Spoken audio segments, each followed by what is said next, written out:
Production of Broad and High is funded in part by the Greater Columbus Arts Council, supporting arts, advancing culture, and connecting the community to artists, events, and classes at columbusmakesart.com. From these contributing sponsors and viewers like you, thank you. This time on Broad and High, a local author and educator hopes young children of color can see and celebrate themselves in her illustrated books. Everybody has bad hair days, but this is a story about, a turtle who's just negotiating her love for her hair. See how the Christmas nativity story is illustrated by artists around the globe, and music by Columbus rapper Cassius Keys. It feel like Sunday morning when the window's down and the old school caddy blowing through the city, you know what I mean? This and more right now on Broad and High.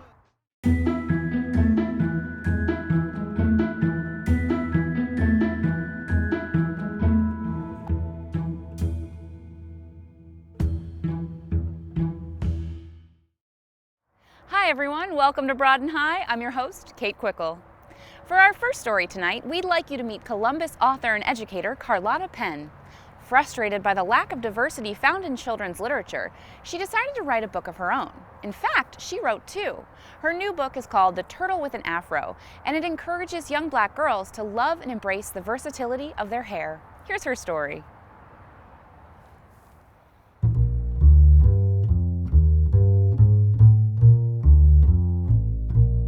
Turtle was frustrated. It was a bad hair day. Her springy, sprightly curls absolutely, positively would not stay in place. I think it's very interesting and very telling when I think about culture and black culture and African American culture and then African American women's culture, even though African Americans and African American women are diverse. There are still so many things that tie us together, and one of those things is the hair experience. They refused to obey the brush or the comb. They did not care how loud she screamed or how long she moaned. They were fantastic, fabulous, frolicking, and feisty. Why, oh why, Turtle asked, won't you just be nice to me? My relationship with my own hair is a daily experience. And I don't know that is not an experience that is had in other communities, but I know that the way that we talk about our hair is unique to our community. And so for me, the story is it's not a conversation with mainstream about whether or not the hair is okay, which I think has been done in books. Where I think The Turtle with an Afro is different is that it's more of an internal conversation with people who have curly hair, who we know we get frustrated with it. We want our curly hair. It's not about me wanting my hair to be straight. I just want it to do what I want it to do, and it doesn't do the same thing every day, or it takes time, and that's frustrating. But those crazy curls had extravagant plans to dance and jump and bounce all over her head. Shimmy, shimmy, shimmy, slip, slide, twirl, shake, shake, shake it out, whirl, whirl, whirl. I like when stories, are poetry and our song. And kids love poetry and song. Rainbow, blue skies, open up your... I was born and raised in Columbus, Ohio. We grew up on the east side of Columbus. My love of books started with my mother. She read a lot to us when we were younger. And so just the typical reading stories at bedtime. And my parents were really big on instilling in us just the beauty of Black culture and African culture. When I got a little bit older is when I can remember books with Black characters. Turtle watched them twist and turn, full of shimmer and shine. 1,000 works of art, she thought, and each one is mine. So today I have a husband and 2 children, and I'm an educator and a writer. I got my master's degree in comparative studies, where I studied African American women and thinking about race and the influence of colorism in African American women, and eventually went on to get my doctorate in education, where my focus was multicultural and equity studies. And so what I think the through line through all of that is just thinking about people and diversity in our stories and how they matter to the lives that we live. She whipped her head around and around, jumped back, forth, up and down, styling and profiling with her lovely locks. Turtle was ready to rock. And I'm not an artist. My father was an artist. My brother's an artist. I didn't get the art gene. It was important for me for the illustrator to be a Black woman. And so I found her on Instagram. I went through and found some posts about Black women illustrators. We both talked about being sensitive to the topic of hair and the idea that this turtle was having a bad hair day, how that could potentially come off as seeing curly hair as negative. And so really being intentional through the story and pictures to convey that it's not the hair that was bad. Everybody has bad hair days, but this is a story about, a turtle who's just negotiating her love for her hair. So just like that, Turtle saw the light. Her curls were absolutely, positively dynamite. When there are times when I feel like frustrations with just being an independent publisher and, the struggles of knowing that I feel like I have a good story and I want the exposure, you get those voices in your head, and then I hear back from people who are like, this story matters. My kids like this story. It's important. And it drives you to go ahead and keep putting those stories out there because people want them and appreciate them, and their lives are changed by stories, just like my life was changed by stories. So it matters. Flow fierce and fly free, Turtle said. And look at that afro, a crown on her head.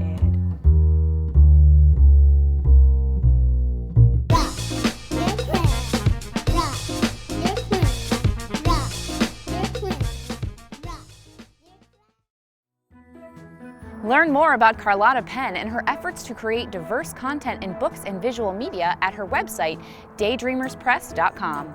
You can also find her on Instagram.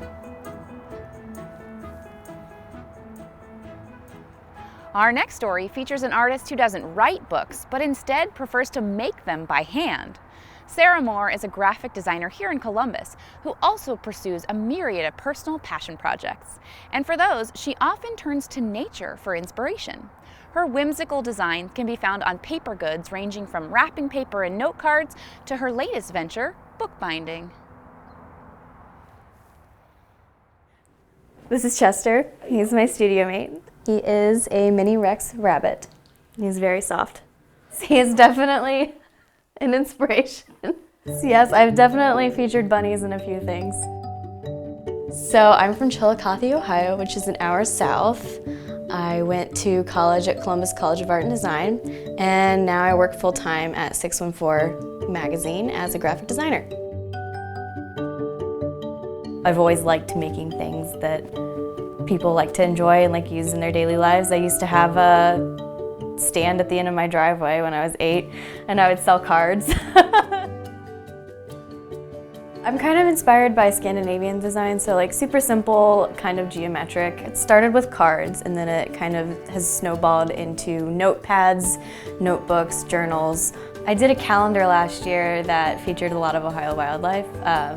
Nature is something I'm super inspired by. I feel like creative people always are looking at what's around them to inspire them, and I've always loved being near nature.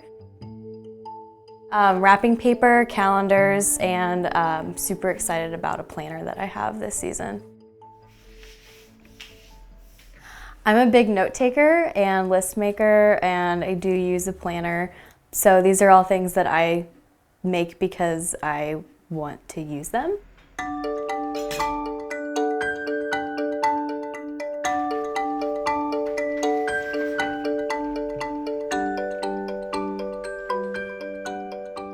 So I start off by drawing on my iPad, and then when that's done, I kind of take it into Photoshop, clean it up a bit. So from there, I either will send stuff out to have made, or I'll print them in my apartment and assemble them here myself. One of the things I just figured out how to do is to actually print on book cloth using my Cricut. One thing is digital, the other thing is kind of more hands-on. And that's kind of what I like best about making my own books. You know, while drawing is fun, it's still on my iPad and not a more traditional means. So to really get to use my hands to make something tangible is super fun. I mean, we live in a time right now where everything is so instant. I think people are always surprised to see kind of the work that goes into making just a simple notebook that you take notes on every day or use it to doodle in. So it's kind of nice to kind of slow down and appreciate how things are made. I think I've always wanted to be an artist in some way. I wasn't sure what that was when I was little, but I think that my kid self would be proud. Check out more of Sarah's illustrations on her website at smoredesign.com, or give her a follow on Instagram, where you can also see some occasional bunny pics.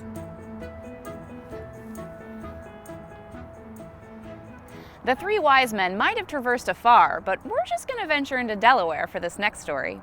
At St. Peter's Episcopal Church, they often fill their sanctuary with art, and a recent exhibit featured a collection of work that depicts a very recognizable moment in the Christmas nativity story.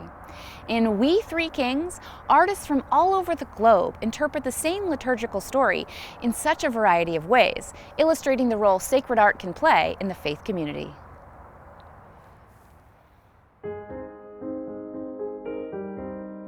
So when I permanently sort of settled in Delaware 6 or 7 years ago, I started to come to this church, St. Peter's Episcopal Church.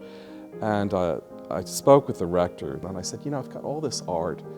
What would you think if I were to show some of it here? Maybe if you've seen a room here, I could put it up. He said, put it up here in the sanctuary. These are pieces, you can look at them and you'll say, okay, this is the story of the three wise men. Artists have been doing this for years. What do these contemporary artists have to say about that story?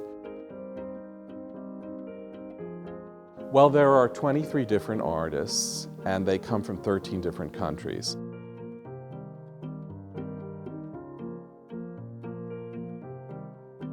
One of the prints which I included is a wood engraving by a German-American artist. His name is Fritz Eichenberg. He's known for his illustrations of Dostoevsky. And the one I have is titled The Year of the Child. And if you look at it, the date is 1979. And when you study the print, you'll see that Mary is actually a Vietnamese refugee, and she's holding in her arms an emaciated Christ child. And the gifts that the three wise men are bringing in this particular print are not gold, frankincense, and myrrh, but a bowl of rice, a pitcher of milk, and an apple. The Watanabe piece, he's one of my favorite artists. Watanabe was trained as a fabric designer and a colorer of kimonos, and he was converted to Christianity, and this profoundly influenced his sense of the world and the type of art that he wanted to make.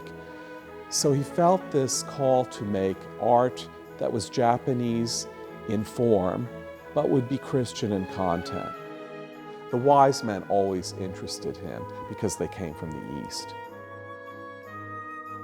Another work that I've included is from an Australian Aboriginal artist. Her name's Linda Siddiq Napaljarri.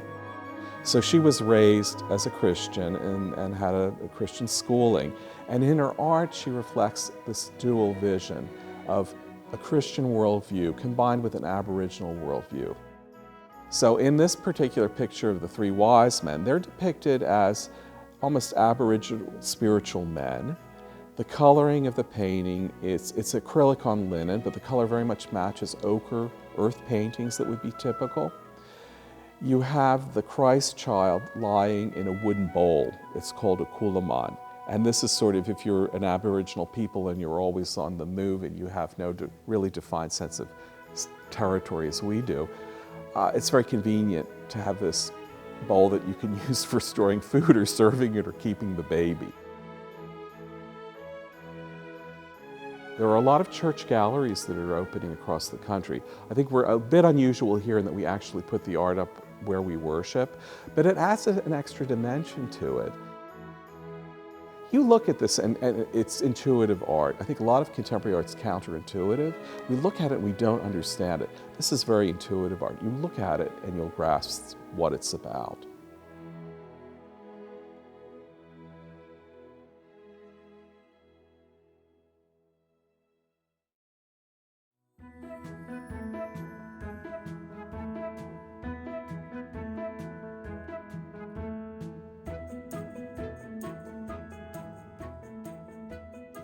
Columbus rapper Cassius Keys is the latest musician to visit us here at WOSU.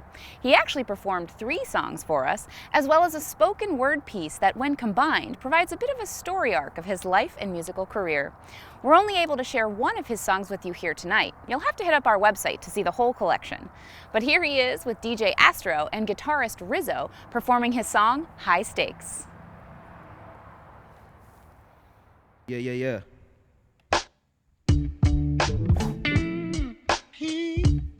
This give you like major 2-step vibes, like, you know, like that cookout barbecue vibe.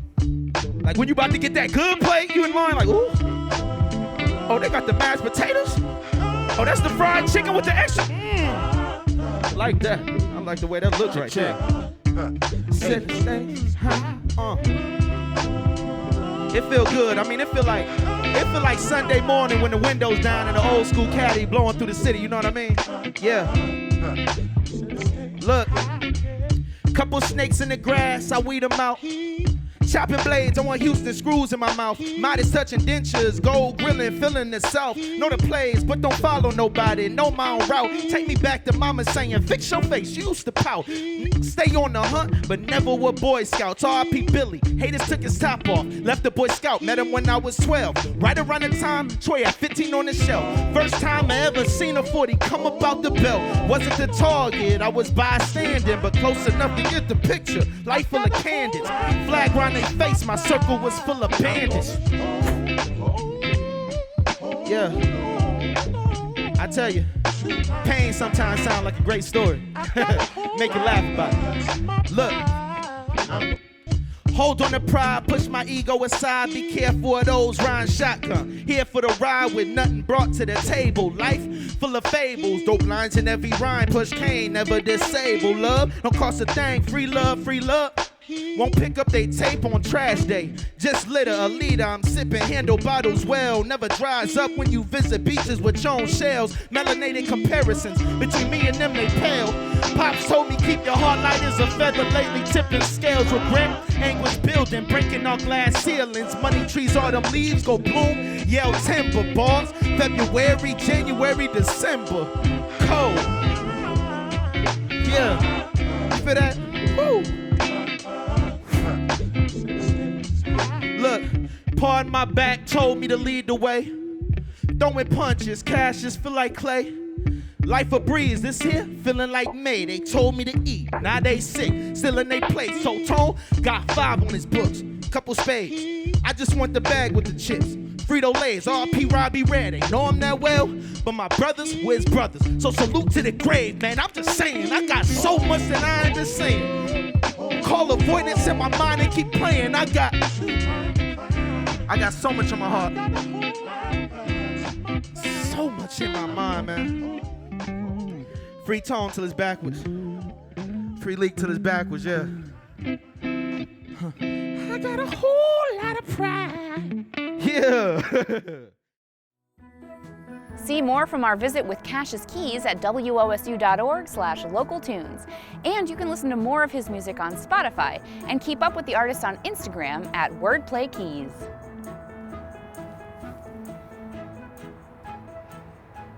Our final story tonight is about another rapper, but not the musical kind. Charles Addams is a gift wrapper. After a career spent as a celebrity photographer in Hollywood, as well as a set designer, he now decorates packages with an impressive collection of bows, ribbons, and baubles. Enjoy this story from our friends at PBS Reno in Nevada.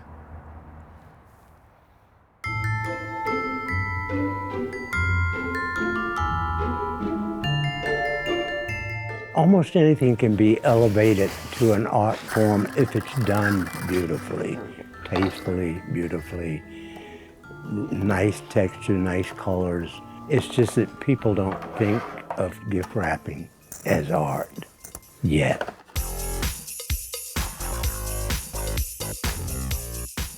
My name is Charles Adams, and when it comes to gift wrapping, I guess I look at it differently from other people. Gifts are given on special occasions, and in my mind, in order for the recipient to feel special, the gift wrap must be special and geared to them. Some of my gift wraps are extreme and out of the ordinary. I call it extreme because I think about who the recipient of the gift is going to be. I always include humor in gift wraps, and I think this kid has a funny personality. He laughs a lot. He's mischievous. He's a pain to his parents, but basically he's a good kid. I'll put a rat on that kid's gift. And of course, when he sees it, he just comes unglued. So you deal with gifts like you deal with everything else in life. You try to make it work for whoever's receiving it. And that's the difference between my gifts and most other people's gifts. But there's just a very few people that take the time and the energy and the effort to take gift wrapping to a higher level. It can be kept simple, and you can do like a shoelace bow on a nice paper with a nice ribbon, and it's very simple, clean, and easy to do. Anybody can do it. Or you can think about the gift as art, where you want a stacked bow or you want to use certain colors.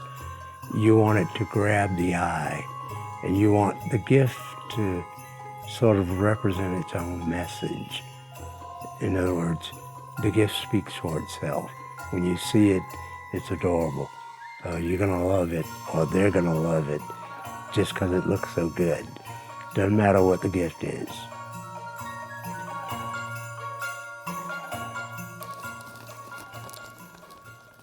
I worked at Columbia Pictures in Hollywood as a decorator, and my life was very interesting because I had been on sets with stars.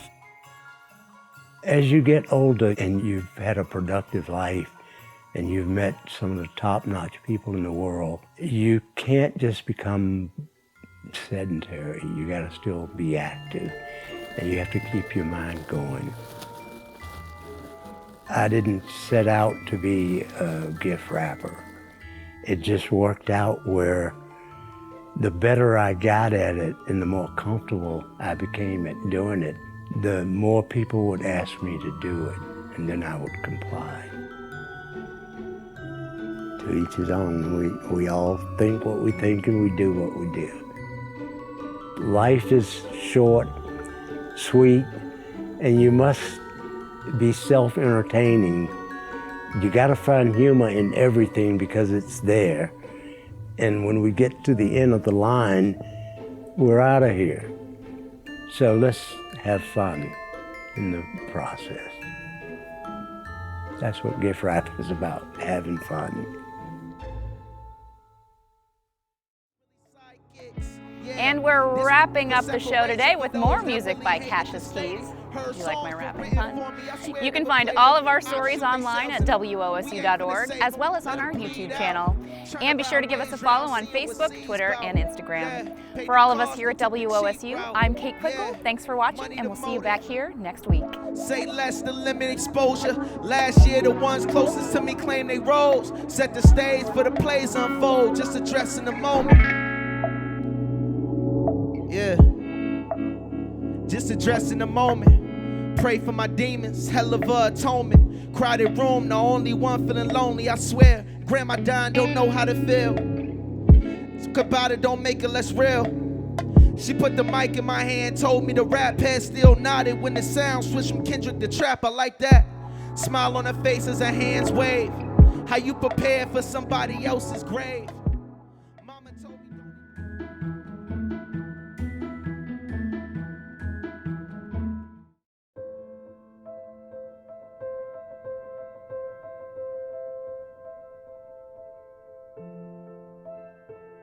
I don't know how many years ago, but a friend asked me this weird question.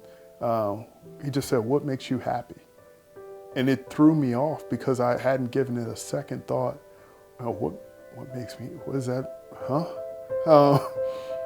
And so I started thinking about it, really gave it a lot of thought, and I started thinking about, the best times of my life were, road trips, where I'm just staring out of the back seat at, rural country, seeing cows pass by, farmhouses, camping, Boy Scouts, trails, just getting lost sometimes. Those really took me to a good place, and it always helps to know your subject. So many people want to just get it right from the jump, and they don't want to fail. They don't want to show anything that's not museum worthy. You have to have patience. Well, okay, I'm going to do this. It's not going to be great, but I'm going to learn from it and apply it to the next piece. And as long as you're still working your craft and having that patience to know that it's going to get better, you'll be just fine.